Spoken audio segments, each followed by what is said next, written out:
اعوذ باللہ من الشیطان الرجیم بسم اللہ الرحمن الرحیم۔ تمام تعریفیں اس عظیم و شان ذات کے لیے جو ہر وقت، ہر لمحہ، ہر جگہ موجود ہے، جس کا نور لامحدود ہے، جس کی سلطنت کی وسعتیں زمین و آسمان کے درمیان تمام افلاک عالم پر قائم ہیں۔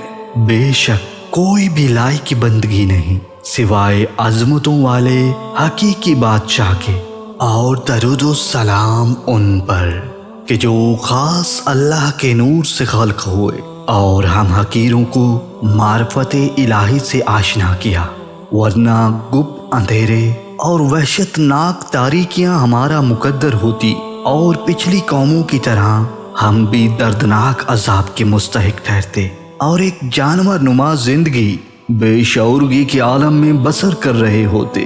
نہ ماں کی پہچان ہوتی، نہ بہن کی تمیز ہوتی، نہ باپ کا علم ہوتا، نہ رشتوں کا ادب ہوتا۔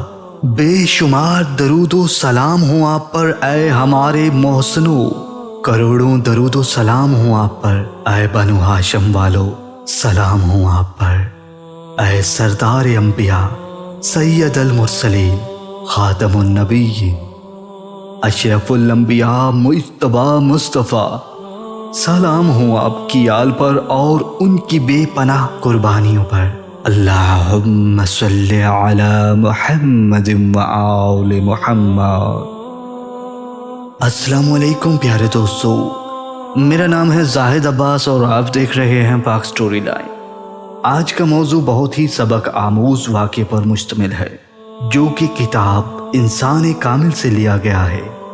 امید کرتا ہوں کہ ایک بہترین اصلاحی واقعہ آپ کو ضرور پسند آئے گا۔ دل چاہے تو کامنٹ کر دیجیے گا اور اسلامی واقعات پر مبنی اس چینل پاک سٹوری لائن کو سبسکرائب بھی کر دیجیے گا۔ آپ کی محبتوں کا بے حد مشکور و ممنون رہوں گا۔ پیارے دوستو، ایک حاسد انسان جب کسی دوسرے کے پاس کوئی نعمت دیکھتا ہے تو اس کی عین خواہش یہی ہوتی ہے کہ کاش وہ نعمت اس سے چھن جائے، مگر وہ اپنے بارے میں نہیں سوچتا کہ ایک صحیح سوچ رکھنے والا انسان نہ تو رشک کرتا ہے اور نہ ہی حسد، بلکہ وہ تو اپنی ترقی کے بارے میں سوچتا ہے۔ چنانچہ اگر ایک انسان اسی فکر میں رہے کہ وہ ترقی کرے تو یہ نہ صرف ایک مثبت سوچ ہے بلکہ اس میں کوئی عیب بھی نہیں ہے۔ لیکن اگر کوئی انسان یہ سوچتا رہے کہ کاش دوسرے انسان کو نقصان پہنچ جائے اور وہ در بدر دھکے کھاتا پھرے اور اس کو مانگے کوئی بھیک بھی نہ دے، تو یقیناً ایسا انسان ذہنی مریض ہے، وہ حسد جیسی موذی مرض کا شکار ہے۔ اسی طرح کے لوگ حسد کی بیماری میں اس حد تک چلے جاتے ہیں کہ وہ اگلے بندے کو نقصان پہنچانے کی خاطر خود کی جان تک داؤ پر لگا دیتے ہیں۔ ان کا بس ایک ہی مقصد ہوتا ہے کہ میرا چاہے کچھ رہے نہ رہے لیکن اگلا بندہ تباہ و برباد ہو جائے، ذلیل و خوار ہو جائے۔ وہ مختلف پیروں فقیروں کے پاس جائے گا، غیر شرعی الٹے سیدھے جادو کروائے گا، اپنی آخرت تک خراب کر دے گا، فقط اس مقصد کے لیے کہ اگلا بندہ ذلیل و خوار ہو جائے۔ تاریخی داستان میں بہت ہی مشہور ایک واقعہ آپ دوستوں کے گوش و گزار کرنا چاہتا ہوں۔ کسی خلیفہ کے زمانے میں ایک دولت مند شخص نے ایک غلام خریدا۔ پہلے دن سے ہی اس نے غلام کے ساتھ غلاموں جیسا نہیں بلکہ برابری کا سلوک کیا۔ وہ اسے بہترین کھانا اور بہترین لباس دیتا تھا، اس کے آرام کا خیال رکھتا تھا، بیٹوں سے بھی بڑھ کر اسے چاہتا اور اسے خرچ کرنے کے لیے روپے پیسے بھی دیتا، حتیٰ کہ اسے کبھی یہ احساس نہیں ہونے دیا کہ وہ ایک غلام ہے۔ دن اسی طرح گزرتے رہے، کافی عرصہ گزر گیا، لیکن غلام نے کبھی محسوس نہیں کیا کہ وہ ایک خریدا ہوا غلام ہے۔ لیکن کچھ عرصے سے غلام نے محسوس کیا کہ اس کا آقا کافی پریشان سا رہنے لگا ہے اور ہر وقت بے چینی کی سی کیفیت میں مبتلا رہتا ہے۔ ایک دن اس تاجر نے اپنے غلام کو بلایا اور کہا، بیٹا میں تمہیں آزاد کرنا چاہتا ہوں، کوئی شک نہیں کہ تم نے میری خدمت میں کوئی کمی نہیں چھوڑی اور میرے بیٹوں سے بڑھ کر تم نے اپنا حق ادا کیا ہے۔ میں چاہتا ہوں کہ تمہیں آزاد کر دوں اور ایک بڑی رقم دے دوں جو تجھ سے مرتے دم تک ختم نہ ہو۔ کیا تجھے معلوم ہے کہ میں تیرا اس قدر کیوں خیال رکھتا ہوں؟ صرف ایک مطالبے کو پورا کروانے کے لیے۔ اگر تو میرے یہ مطالبہ پورا کر دے تو جو کچھ میں نے تجھے دیا ہے وہ تیرے لیے حلال ہے، اور اگر اس بات پر انکار کرے گا تو میں تجھ سے مرتے دم تک راضی نہیں رہوں گا، اور ہاں اگر تو مان گیا تو میں تجھے اپنی ساری دولت دے دوں گا۔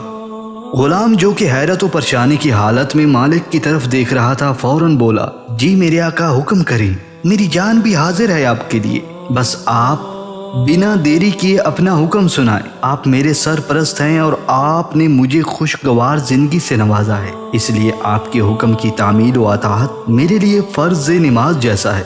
تاجر نے کہا، نہیں، تمہیں مجھ سے پکا وعدہ کرنا پڑے گا، ایسا نہ ہو کہ میں معاملہ تمہارے سپرد کر دوں اور بعد میں تو انکار کر دے۔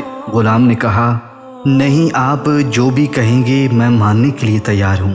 جب آقا نے غلام سے وعدہ لے لیا تو کہا، میں چاہتا ہوں کہ تم ایک خاص موقع اور ایک خاص مقام پر جس کے متعلق میں تجھ کو بتاؤں گا میرا سر تن سے جدا کر دے۔ غلام نے کہا، یہ آپ کیا کہہ رہے ہیں؟ آپ میرے آقا ہیں، بھلا میں ایسے کیسے کر سکتا ہوں؟ تاجر نے کہا، دیکھو میں نے تجھے اپنی اولاد سے بڑھ کر چاہا ہے اور اب میں تجھ سے وعدہ لے چکا ہوں، مجھے امید ہے کہ تم مجھے مایوس نہیں کرو گے۔ چنانچہ ایک رات اس تاجر نے غلام کو آدھی رات کے وقت جگایا، ایک تیز چھری اس کے ہاتھ میں دی اور آہستہ آہستہ چلتا ہوا اپنے ہمسائے کے مکان کے پچھواڑے پہنچ گیا۔ وہاں پہنچ کر وہ لیٹ گیا اور غلام کو بھری ہوئی سونے کی اشرفیوں کی تھیلی دی اور حکم دیا، اب تو میرا سر تن سے جدا کر دے اور جہاں تمہارا دل چاہے چلا جا، میری طرف سے آج سے تو آزاد ہے۔ غلام نے پوچھا، میرے آقا، میری ایک چھوٹی سی آرزو ہے، وہ آپ پوری کر دیں، بس مجھے اتنا بتا دیں، آپ ایسا کیوں کر رہے ہیں؟ اس شخص نے جواب دیا، بیٹا، اس لیے کہ میں مزید اب اس ہمسائے کو ترقی کرتے نہیں دیکھ سکتا، وہ ہر لحاظ سے مجھ پر برتری رکھتا ہے، بس اب میرے لیے زندہ رہنے کی بجائے مر جانا ہی بہتر ہے۔ ہم دونوں ایک دوسرے کے رقیب تھے، لیکن اس نے مجھ پر سبقت حاصل کر لی ہے اور اب میں مزید آگ میں جل رہا ہوں۔ میں چاہتا ہوں کہ میرے مرنے سے ایک قتل اس کے ذمے لگ جائے اور اس کے نتیجے میں وہ سلاخوں کے پیچھے ہو اور مجھے صدا کا سکون حاصل ہو جائے۔ مجھے معلوم ہے کہ اگر میں مارا گیا تو میری موت کا سارا الزام اس ہمسائے پر آ جائے گا اور وہ پکڑا جائے گا، بس اس دن اس کی بربادی کا آغاز شروع ہو جائے گا، بلا آخر اس کو پھانسی ہو جائے گی اور میرا مقصد پایا تکمیل کو پہنچ جائے گا۔ غلام جو اب اس سے قول و فعل کا اقرار کر چکا تھا، اس نے سوچا کہ یہ شخص تو حسد کی بیماری کا شکار ہے، یہ تو جیتے جی ہی مرتا رہے گا اپنے رقیب کو دیکھ دیکھ کر، بہتر ہے کہ اس کا کام تمام کر دیتا ہوں اور اس کی دولت لے جا کر اپنی زندگی کا آغاز نئے سرے سے کرتا ہوں۔ بس اس غلام نے اپنے آقا کا سر قلم کر دیا اور اشرفیوں کی تھیلیاں لے کر وہاں سے رفو چکر ہو گیا۔ صبح جب لوگوں نے دیکھا تو اس وقت کے خلیفہ کو فوراً اطلاع دی، لوگ اس کے رقیب کے گھر کے گرد جمع ہو گئے، اس کے رقیب کو حراست میں لے لیا گیا تاکہ پتہ لگایا جا سکے کہ آخر معاملہ کیا ہے۔ ادھر غلام کو بھی اس کے ضمیر نے جھنجھوڑا اور وہ قاضی کے سامنے پیش ہو گیا اور ساری حقیقت بیان کر دی۔ غلام نے کہا، جناب، بات یہ ہے کہ اس شخص کو میں نے قتل کیا ہے، وہ بھی اس کے اصرار پر، کیونکہ وہ حسد کی آگ میں جل رہا تھا کہ موت کو زندگی پر ترجیح دیتا تھا۔ جب حقیقت واضح ہوگی تو غلام کو اور پہلے قیدی کو بھی رہا کر دیا گیا۔ پیارے دوستو، حسد بہت بری مرض ہے اور نبی کریم صلی اللہ علیہ وآلہ وسلم نے اس سے بچنے کا حکم دیا ہے۔ یہ فطرت یہودیوں میں پائی جاتی۔ اللہ تعالی ہمیں حسد جیسی بیماری سے محفوظ رکھے اور اپنے خزانے سے عطا کرے، آمین یا رب العالمین۔ انشاءاللہ ملتے ہیں ایک نئی ویڈیو کے ساتھ، تب تک کے لیے اپنا بہت سا خیال رکھیے گا۔ اللہ نگہبان۔